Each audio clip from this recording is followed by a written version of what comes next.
Who's ready for Willy the Wombat? I am! Hey kids, welcome to Willy the Wombat. And for today's episode, we'll be exploring evolution.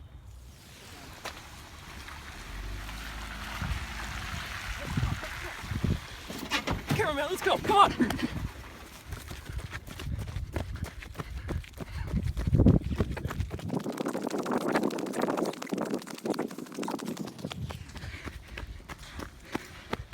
Look what I found. So today we'll be looking at the zebra population here at Gilmore Academy. One thing that's interesting about them is we're seeing more and more that are born with running shoes. And we think this is probably because they can outrun predators and idiots like me that try to hunt them down. But we're not positive. We've seen populations in the past that were born with boots, and you know, those really didn't help them. So through the aspects of evolution, we're seeing more and more with running shoes. So to help us explore the evolution of the zebra, we're not only going to look at the zebra we caught today, but we're also going to use some of the fossils that we found nearby. And since I don't really know much about fossils, I brought in my good friend Raj to help us learn more. Thanks, Willie. Glad to be here. Hey, boy, how you doing? All right. Yay. You see here, we have an old fossil from an ancestor of the zebra. If you come here, come closer, come closer. You look at these divots right here. These are the ancient shoes of the zebra. As alluded to earlier, these were boots. Didn't really help them much, so this is why this guy died. Now, as you can see here, while we don't have the middle guy in this ancestral tree, we know that these two are related because there's a very common aspects of their physiology in this fossil. So, as you can clearly see, this guy came from this guy right here. Alright, so we're approaching up on a single zebra we just found that's part of that new population that we talked about earlier. And what's cool is, like, we've been doing safaris here for about 20 years, and this is one of the first times we've ever really seen it. So as we get a little bit closer, you guys will notice that the top of the zebra doesn't have any stripes. And it's easy to see, right? So we know that these organisms are evolving. And one thing that we think could be causing this is it helps them blend in a little bit better. They like to sleep on the bleachers a lot and, you know, get away from predators. And if they had all stripes, they wouldn't be able to do that.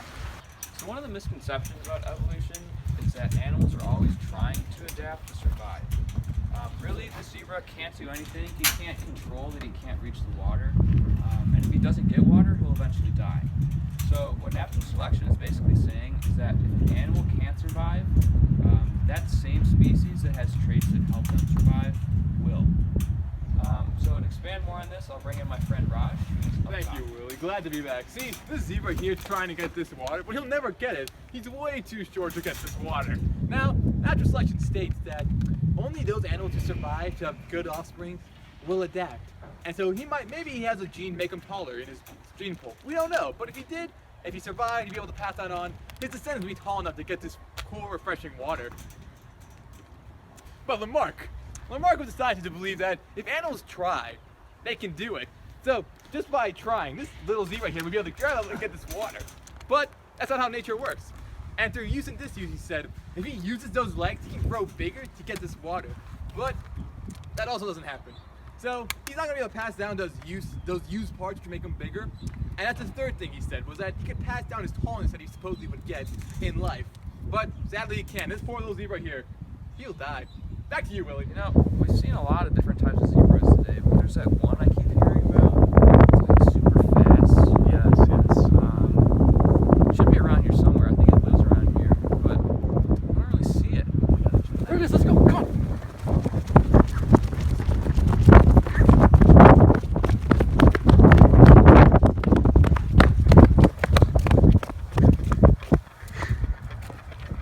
He's long gone. This thing's so fast. I mean, I've never seen anything like it before. You know, I think it's kind of an issue with the gene replication that caused his mutation. See, you can see him right now. He has Adidas running pants on, and I'm pretty sure that makes him a lot faster. Wow, look at that. Look at those bursts. Mutations are really, really rare. That's why there's only one of these hanging around.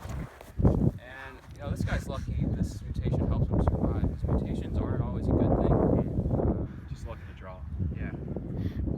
Thanks for watching today's safari, kids, and stay tuned for our next episode on cellular respiration.